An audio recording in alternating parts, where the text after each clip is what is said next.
Andy, happy post 4th of July. How was your fourth? How'd you celebrate? Well, happy post 4th of July to you, also known as the 5th of July, I think. It's Yeah, this is true. I think it was good. This was maybe the most low-key 4th I've ever had. I ended up it was quiet. We laid low here. There was different things going on in our family. We had different things we were catching up on individually. I ended up basically having a peaceful work day, to be honest. Wasn't intending to work as much as I did, but it's a busy time, so I ended up just like quietly sitting and working for a good part of the day, which was fine. Paused. We enjoyed made a big 4th of July lunch, dinner kind of thing for my family. Made some smash burgers, Dave. I don't know if you ever made smash burgers, but it's my first time. It's So just burgers that you smash down, right? I mean, literally smush them down. You make them as flat as you can. Just like much easier recipe than I typically make when I make my not quite yet famous Annie Jabor Lebanese burgers, which are remarkable. But these were good. These were the family liked them. So we had smash burgers and dogs and potatoes and stuffing and salad. So I cooked a nice little feast and just enjoyed the day. And then didn't like go nuts on things. We got a great fireworks, locally. We didn't go, but we could see little parts of it over some of the houses in the distance. We kind of just stuck our heads out and saw that a little bit, and laid low mostly, Dave. But we did celebrate America, and I was commenting and sharing with folks on the socials a little bit and just enjoying myself. So it was a nice day. It was a nice day to remember. It was a beautiful country, and that it's still great despite everything else, right? do you smash the bun too? Because it wouldn't the burger then be too big? No, no, the buns, they were toasted beautifully, and then the burgers were gently placed on them. So I was planning to get into this, but so it was thin burger. Then for my sons, they wanted egg on it, so it was thin Oh, burger slice, two burger slices with melted cheese and that egg on top. I mean, they were good looking burgers. I mean, I was pretty proud of myself. I mean, I hey, take a lot of pride in my Lebanese burgers. My smash burgers are pretty hot. I'm here to tell you, Andy. I'm all in on egg on many things, like Yeah, egg on burger, egg on burrito, Andy. really. I'm huge on egg on burrito. Sunrise burrito is what I've lovingly known it as. But that's yeah, I applaud to your boys there, Andy. So Yeah, yeah. The egg is a surprisingly good move on a lot of things. My wife threw it on top of like this rice meal she made last week or the week before. I was like, this is phenomenal. Like all you did was put an egg on top, and it's like exponentially better. So egg, all hail the egg. I mean, it's a egg. protein rich, delicious little add-on. I'm a big fan. So and just since we're talking food, breakfast pizza is also pretty phenomenal food, Dave. If you make it with eggs and With bacon. egg. Oh yeah. Yeah. Oh yeah. Oh yes. I didn't know we were going food this now. Dave, it's in the 5 o'clock hour. My stomach's a growling. Let's get back to the 4th of July. How was your 4th of July? Well, I'm here to tell you I'll have breakfast now with eggs. But Andy, my fourth was okay. It was good. It ended good. It started off a little. Obviously, we have our parade, our neighborhood parade. My wife's a social committee person, so she organizes all these events once a month, and it's great for our community. It gets them out. They do these things. So we do a parade. We start at this a fountain we have, and we walk through like two streets and the kids get dressed up and there gets little prizes for It's awesome. best dress, and then they can decorate their bikes or scooters or wagons or whatever, and then the pets come dressed too, so a lot of fun. Unfortunately, my daughter, she must have overworked herself the day before because she was outside a lot. She wasn't feeling good when she woke up, and then on our way to the parade to walk to the parade, she had a little I probably just a little bit too much heat, and so she threw up a little bit. So we couldn't obviously do. We wanted to take precaution. Yeah, yeah. I had my top hat on, Andy. I had my walking stick. I was ready to go. So unfortunately, I was denied. But the parade went well. Good. My daughter did rally though, so she did. I think it was just the heat. It wasn't obviously a Yeah. bug or anything because she didn't throw up any food. But as we talk about eggs and then throw up, so get that in your mouth. Um, but then we went to the Charlotte Knights. It's AAA minor league baseball here in town, and it's like not so much. I love baseball, but not so much. It's a beautiful like in uptown Charlotte setting, so you can see all the big buildings right behind it. It's a beautiful minor league stadium, and then afterwards they have these huge fireworks. And Yeah, we last year when we did it, our backs were kind of to the fireworks. We had to I turn remember you around. saying that on Wednesday. Yeah. Yeah, and this year I got the seats directly in front, and it was awesome, Andy. The fireworks did not disappoint. Unfortunately, it just takes like an hour and a half to get out. Once you're done, then you make it through the crowd, get through the parking lot, get through the city, and then get home an hour and a half later. But it was a lot of fun. I'm a little tired this morning, Andy, but all good, all good. Dave, your So. dedication not only to America but to this podcast is unwavering. I mean, here, a lot of our fellow countrymen are taking this as a long weekend, and here we are, Dave, in the early hours of darkness, tired Dave Pounder, still delivering the voice of a generation to America because we care, Dave. Unlike selfishly interested politicians, we actually care about our fellow Americans, Dave. So hats off to you. Thank you for your dedication to nation, to fireworks, and to this podcast, Dave. Well, much appreciated, Andy. Much, much appreciated. Yeah, it is weird when the holiday falls in like that Tuesday, Wednesday, Thursday period because yeah, a lot of people are off work today. I am going to work because that means not a lot of people will be bugging me at work Yeah, today. So, exactly. all right, Andy, let's jump into our three by All right, sevens. let's do I'm it. going to go ahead and start. Andy, did you see what happened in the UK last night? And then Yeah. also, what's happening in France with the elections, Andy? Have you been watching this? Because last night it was a landslide for the Labor Party, as they have a majority that's like unheard of, Andy. I mean, it's one of the biggest defeats in over 200 years. I Yeah. mean, and England's got a lot of history, so 200 years, that's a long time.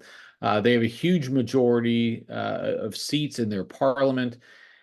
Andy, it's a little. I mean, I'm wondering, like, are we in such a like a pendulum swing with politics now and the electorate, where, look, you've got a period of time to do something. If you don't do that, we're out. Like we're moving on to the next guy. It doesn't matter how extreme, radical, or whatever, we're just going to go that opposite direction, and it doesn't take much, and these type of landslide victories might be more commonplace. I mean, what are your thoughts when you're looking at the UK, and does it have any meaning to us here in the United States?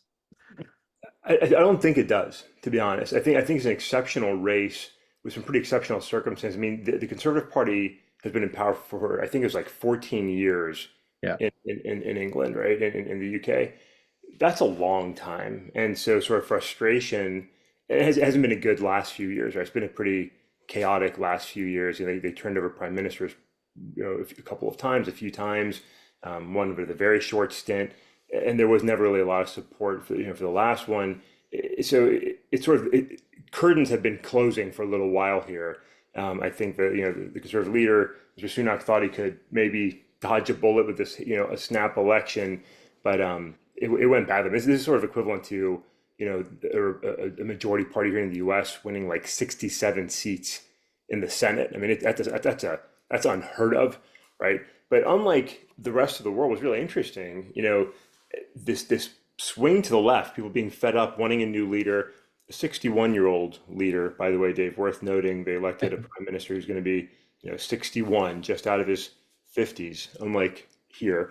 Just Europe, out of the 70s, Andy.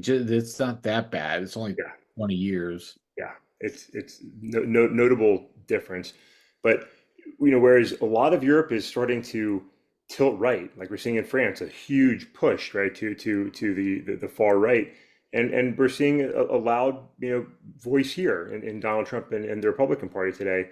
England sort of ricocheted the other way, right? I mean, they bounced all the way to the left and in incredible numbers. I mean, politicians love to say they have a mandate. They never have a mandate, right? They almost never have a mandate. The Labour Party has a mandate. Like they've been given a charge. They've been told by the English people, by the British people, you're in charge, get stuff done. Like we're counting on you. You don't see that often. Like it's not to this level. So a great win for the Labor Party. I don't think it's reflective of anything that's going to happen here. I think it's pretty unique, but it really positions the UK as maybe, the sole voice on the left of things here pretty quickly after elections and some of these other countries continue, and an interesting position for them to be in. So I think it's a pretty phenomenal outcome. Interesting. We'll see how the new prime minister and the new ruling party do. It's been a long time since Labor was in charge. Could be interesting. Could be, and if they do well, that could have cascading influence, domestically and across Western Europe. That could be interesting to see at a time when Marie Le Pen is surging in polls in France, and Donald Trump clearly has some momentum here in the U.S. right now. So we'll see where it goes. But I don't think it's reflective of anything besides UK politics. Okay, yeah, fair enough, Andy. I think it's fair. UK likes to be a little bit different on some of those things, and it'd be good to have a counterbalance, as you noted, in world affairs if we get to that point. Andy, if we look at then the U.S. politics, you mentioned, the call on the debate over Biden, should he stay or should he go? It's like as the world turns, Andy, it seems like he met with governors. One report says, oh, they came away much more confident that that Biden is staying in the race. But then it also came out, it was like, yeah, maybe I need to go to bed earlier, about 8 o'clock at night or something. Maybe I need to work between 10 and 4, Andy. Yeah, And of yeah. course, those stories are not going to go over too well. Like the president of the United States, I think the biggest thing I'm taking away from this, Andy, and I'd love to hear your thoughts, is the message is I know right from wrong. I may not be as young as I used to be, no shit, but I know right from wrong. Hey, my 7-year-old daughter knows right from wrong too, but I don't want her leading the country. I think this is a really bad message. I don't like how it seems like the only people who are encouraging the president to stay in are family members, saying, "No, no, no, we believe in you, Dad." It's kind of like these. Be like, "No, no, keep going. We trust you. We want you to follow your heart. You do what is right." Yeah. And it's completely tone deaf to what everybody else is saying. Andy, I look. I think this is an issue, and I think this is the decision that's going to define this election. And I'm sorry, I think the Democrats already failed. Yeah, I mean, it's interesting to see this happening, right? Is this a case of, hey, my name's in the headlines? Some news is good news, right? I mean, politicians love to be in the headlines, regardless of whether it's good or bad news. Biden's not going to. I don't think he's going to quit. We talked about this, a couple of times. I don't think he's going to quit. Yeah.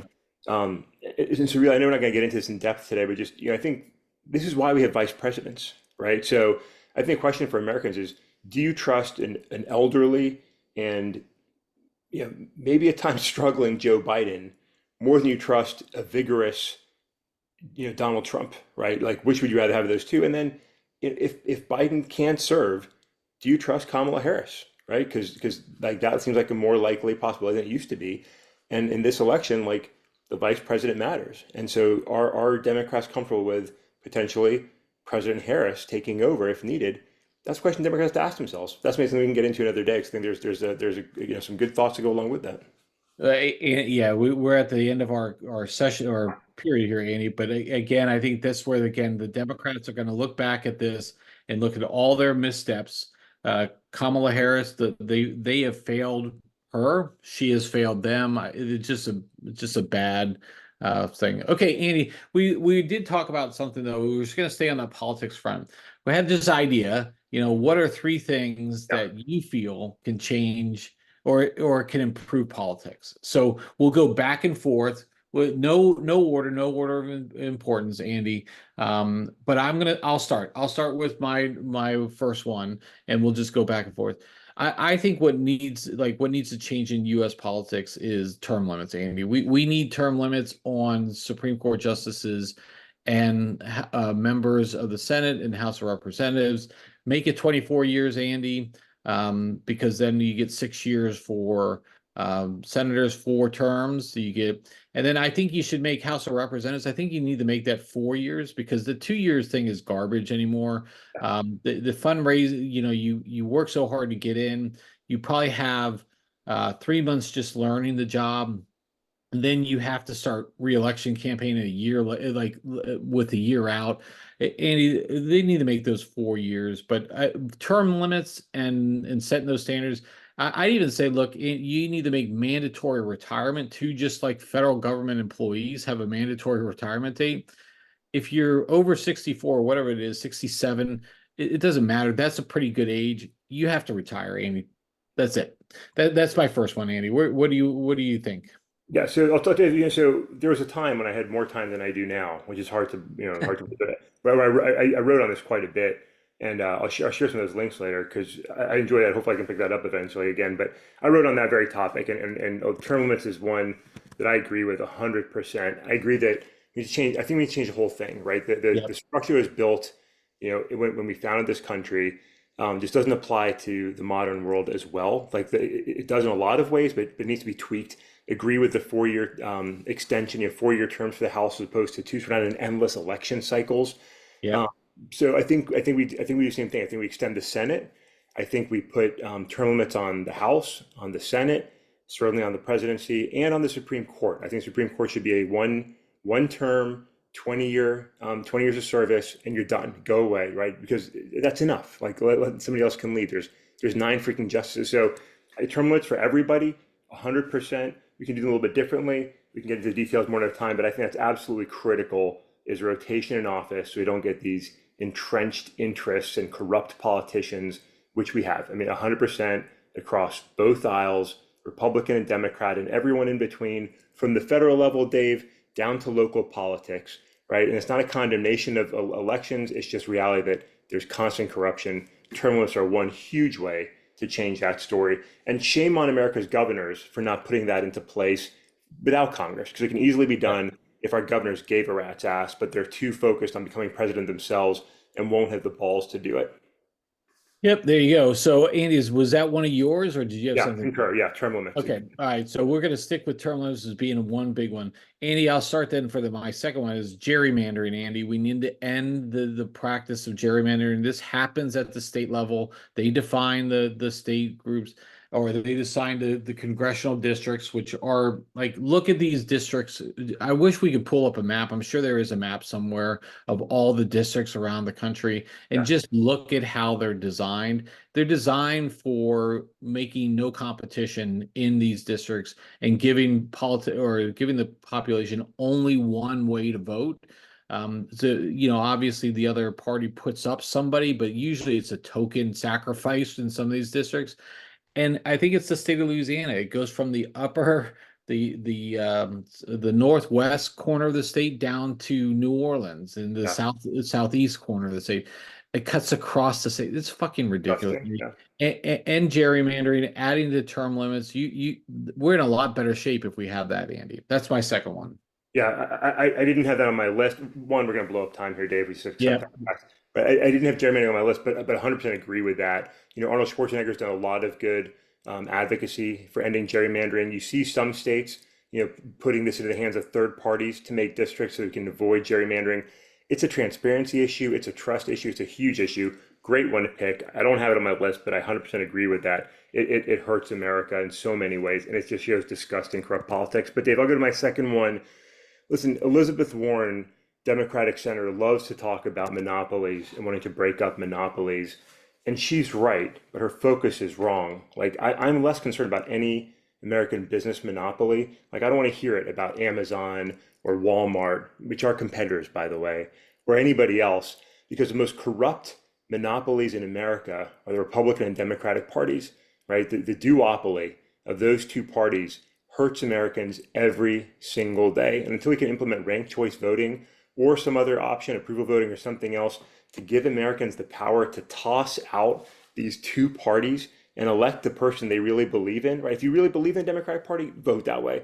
But if you'd rather vote for somebody else today, it's so hard to pull the trigger on a different candidate because your vote is hard to make a difference there. And so people are reluctant to change from these two parties. The system entrenches their interests. It's completely corrupt to those two parties. It's disgusting. It hurts America. We have to implement ranked choice voting to get better candidates, more reasonable candidates, more options for Americans, and give Americans the right to choose who they really believe in. And we'll find greater consensus on real candidates that can actually do something useful. We've got to implement RCV and get rid of this broken duopoly system, the most corrupt monopoly-like system in the country today. Yeah, and I definitely agree with this. And I had some, I had a thoughts on, you look at, we talked about UK and France earlier. I mean, proportional representation is huge. Like we have to find a way to get some sort of way to get other parties involved, other parties engaged. And my last one, Andy, it kind of bleeds into this, is that we got to get rid of these all or nothing state like opportunities. Like what how do we all rate in the overall structure? How does those parties gain seats and access? If you get 1% of the vote, you get one seat in there. And Yeah. then maybe next time you build upon that and you keep building upon that, instead of running on personalities and names, we've got to start running on party platforms and ideas. What are we really getting after there? And then allow it to go from there. So Andy, that would have been my last one. Yeah, we are going to go over here, so I just stopped the clock there, Andy. But where would you go with your last one? So again, I'll say it's a great one. It's a good topic. I'm glad you raised that one. For my last one, this is probably the most complicated one, and I appreciate that it's complicated. I appreciate that it's difficult, But for me, representation is what makes a democratic republic work, right? This country is based on representation, and so talking Fourth of July, Dave, an incredible book for I think every American to read is Catherine Drinker Bowen's book, Miracle in Philadelphia. You read that telling of how those men came together to craft our Constitution, and you walk out of there so proud and excited to be an American. It's a phenomenal book. But in her telling, George Washington, sitting as president of the Congress, right, sat in silence, officiating the discussion for those hot, sweltering months in Philadelphia. Didn't say a word because he knew that his influence was just too big, right? So he didn't want to sway the conversation. Sat in silence until the issue of representation came up. And what was on the table was, hey, we should have one representative for every 40,000 Americans. And Washington stood and he said, hey, I've tried to sit here quietly on this issue. Basically, if you'll indulge me, I'm going to plead with the group to reduce that to 1 to 30,000 because representation is so important. Dave, 1 to 30,000. We have states today where it's 1 to 900,000, right? I mean, the numbers are insane. And you don't have a chance to talk with, connect with, or influence your local representative the way you should, the way you used to in days gone past. Now, can we achieve 1 to 30,000 today? We would have thousands of Congress people, right? So there's got to be a way to do it that's better than what we have today. Yes, that means more politicians. That's gross, right? But the reality is, without adequate representation, actual Americans' interests are not captured and supported in the halls of Congress. Instead, it becomes the powerful, the rich, the lobbyists, right? And Americans don't have a voice in our own politics anymore. So it takes away the reality of our republic, right? So we have to fix that. If George Washington was willing to break his silence to advocate for representation, I think we should think about that. We should think about how we're applying that today. And the reality is, to me, it's unconstitutional. What's in place today is unconstitutional, right? It should be challenged in court. It was a rule passed, not a constitutional change. Our Constitution is clear on this issue. And so I think really Americans are being deprived of a voice. I think it's absolutely critical. And Dave, I'll say again, like that book is wonderful. You walk out of there proud to be an American, like Hulk Hogan, proud to be an American. You know what I mean? Like it's worth checking out. So representation, Dave, is my last one. Absolutely critical and absolutely failing right now in the United States of America. Yeah, I think fundamentally that's the undertone of all of our comments here, Andy. I think the representation is just bad. I mean, Congress is quick to go into the antitrust type of discussions, yet again, lack of self-awareness. They don't look at themselves and say, Never. "Hey, we are controlling this, Yeah. and we're doing it for the best interest of you, Andy, the citizen, right?" That which is just completely not true. I mean, when we have politicians that are rock stars, when we have these political commentators who aren't journalists, they're just talking heads, and they're just individuals who have a loud voice and have influencing the electorate. Andy, I think that's a bad combination, and Yeah. I think that's where that's where change needs to happen. And again, it's going to happen at the state level. work within, and then they have to go up because the guys in the halls of Congress are just not going to do it. All right, Andy, we did blow up a lot of that, so we won't go into a third topic necessarily this time. Any other things that you saw, Andy? Any sports activities? The Euros are still going strong. This Yeah. is getting into the good part with the Euros, Andy. We're in the quarterfinals now. It's Yeah. exciting times. Yeah, I mean, so one, Copa America, great credit to Ecuador yesterday, fighting Argentina hard. Argentina ended up winning on penalty kicks. Today, our neighbors to the north, Canada, playing Venezuela in what could be a really good match. I hope Canada can get a win. It'd be exciting for them. I think it'd be their first tournament win.